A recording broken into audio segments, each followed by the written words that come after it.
খায়বর, ইহুদিদের সেই শক্তিশালী দুর্গ যা দিনের পর দিন মুসলিম বাহিনী জয় করার চেষ্টা করছিল, কিন্তু কোনোভাবেই এর পতন ঘটানো যাচ্ছিল না।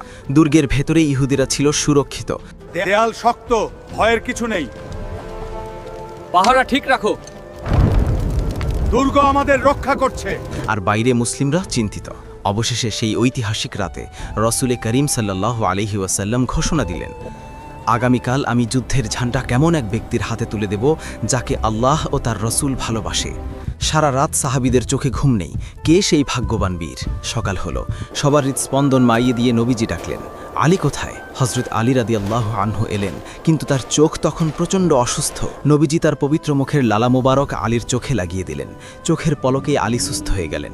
হাতে তুলে নিলেন যুদ্ধের ঝান্ডা। রণক্ষেত্রে তখন এক অন্য আলীকে দেখা গেল।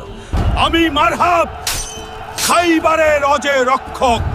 বাঘের মতো গর্জন করে তিনি ইহুদিদের সেরা